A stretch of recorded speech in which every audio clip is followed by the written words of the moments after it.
Assalamualaikum warahmatullahi wabarakatuh. Kembali bersama Mr. Didi dalam mata pelajaran batik tentang motif kelowongan. Apa itu motif kelowongan? Kita simak penjelasan berikut ini. Ya, kali ini kalian akan belajar KD 3.3, yaitu mengidentifikasi dan mengembangkan motif kelowongan, isen-isen, dan tumpal sesuai dengan kreativitas. Nah, apa itu pola motif batik? Pola motif batik adalah gambar pada batik yang berupa perpaduan antara garis, bentuk, dan titik menjadi kesatuan yang indah.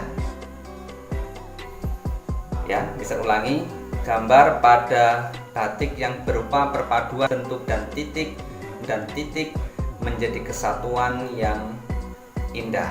Jadi di situ ada garis, dua bentuk, dan yang ketiga titik. Yang ketiga unsur ini dipadukan sedemikian rupa sehingga menjadi satu kesatuan yang indah yang disebut pola motif batik.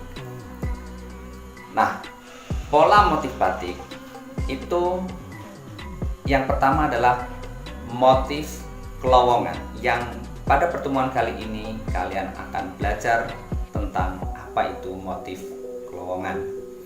Yang kedua, motif isen-isen. Apa itu motif isen-isen?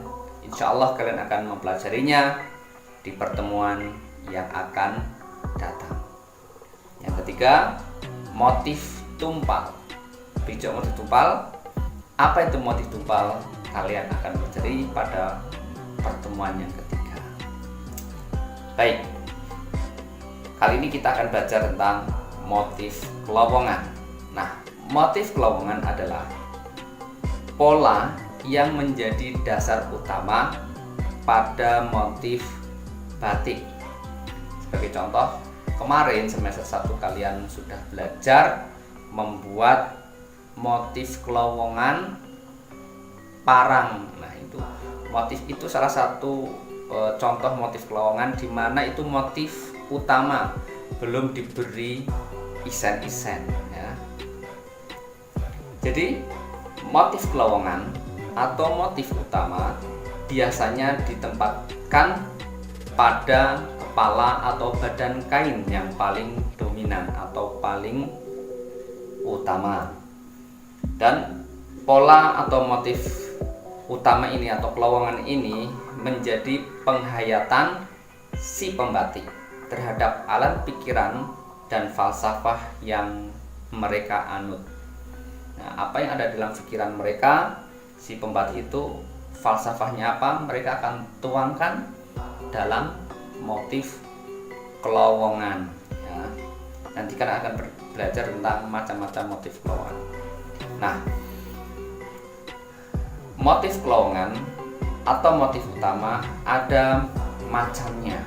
Oke, kita simak. Yang pertama yaitu motif alas-alasan ya. Nanti kita akan sedikit belajar apa itu motif alas-alasan. Yang kedua itu motif sidomukti ya. Ketiga, motif kemarin kalian sudah belajar membuatnya. Keenam itu motif kawung.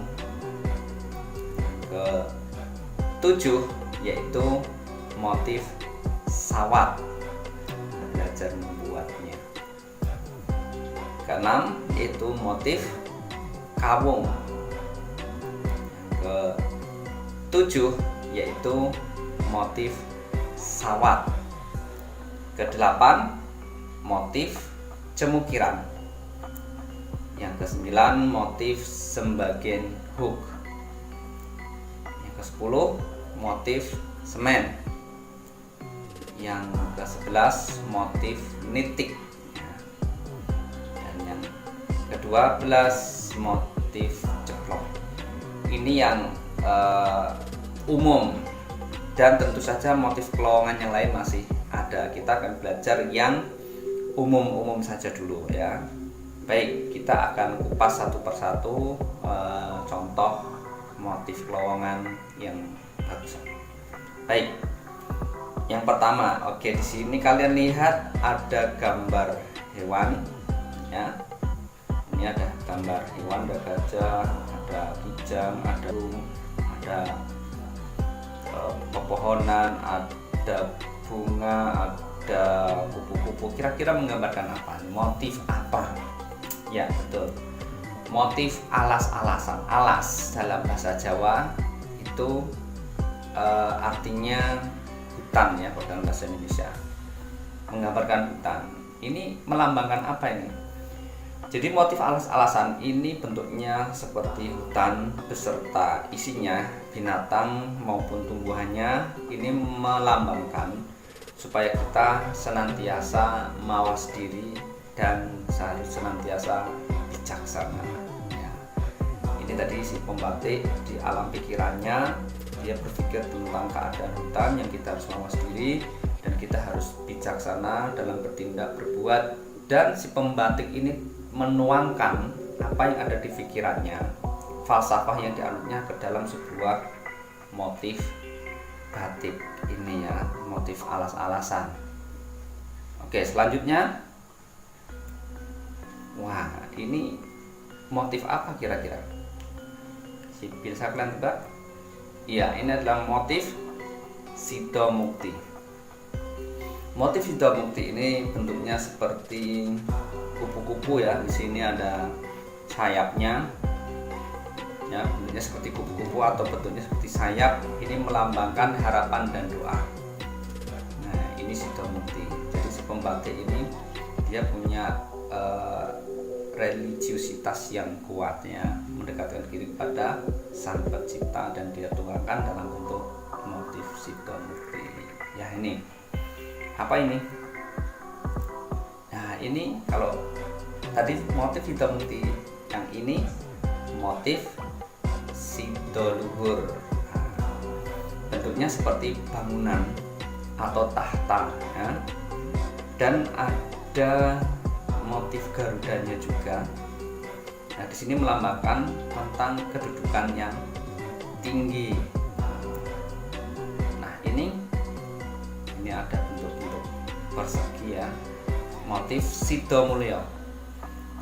Motif Sidomulyo ini bentuknya geometris seperti persegi, yang setiap persegi berisi motif kupu. Ya, di sini ada motif kupu, ada sayapnya, walaupun motifnya berbeda-beda.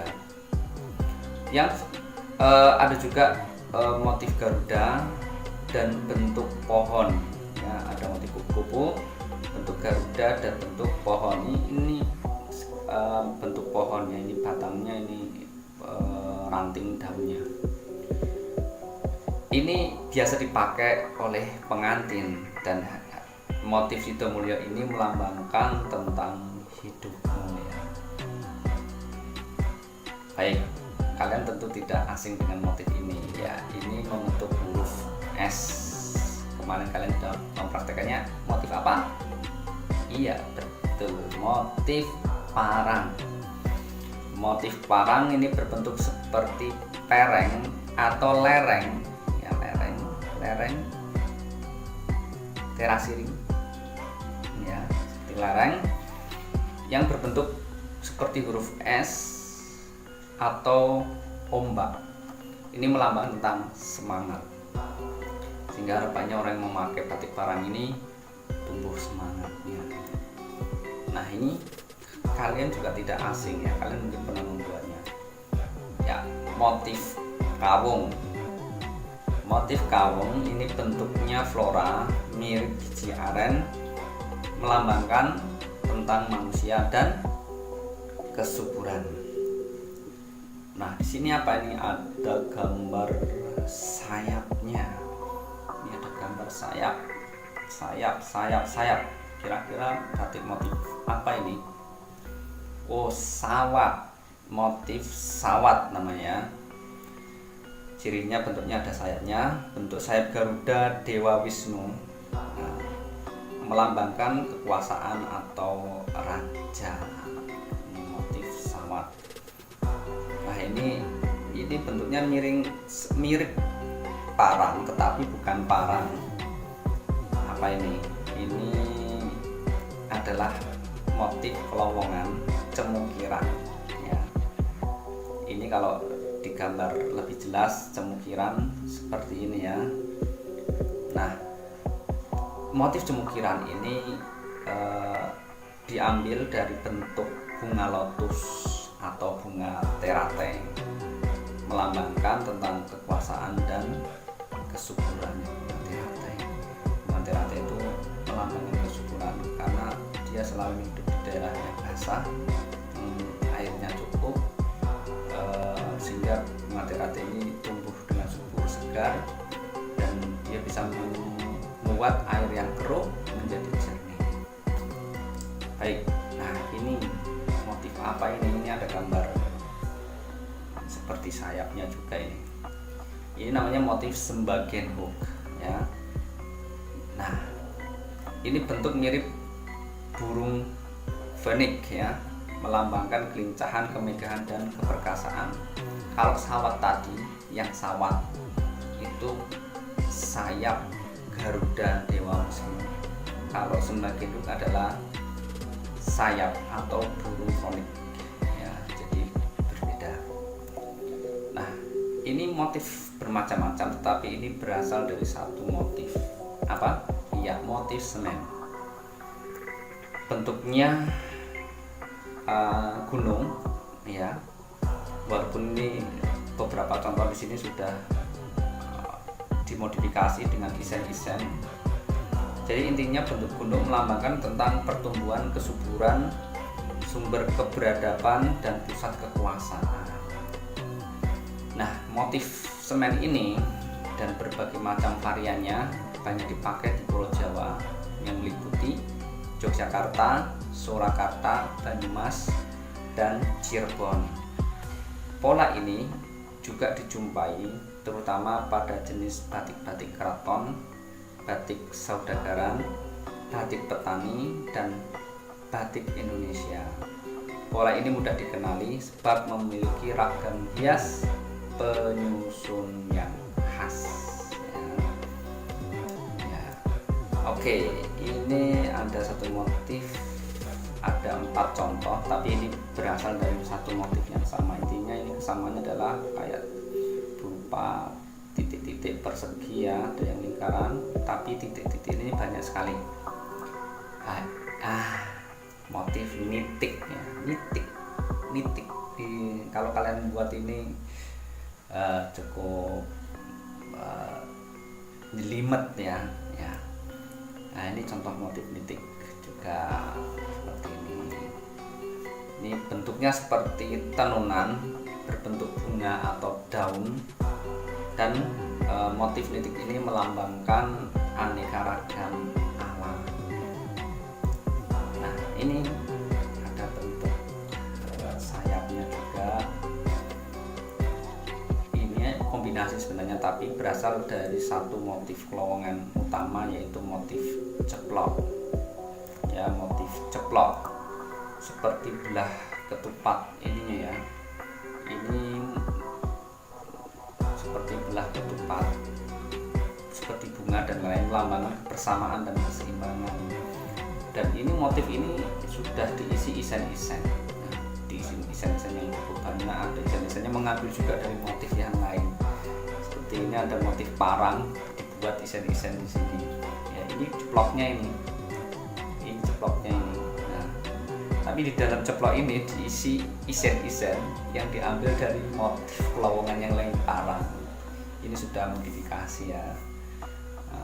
Dan tengahnya ini diisi isen-isen sayapnya Garuda Dewa Wisnu.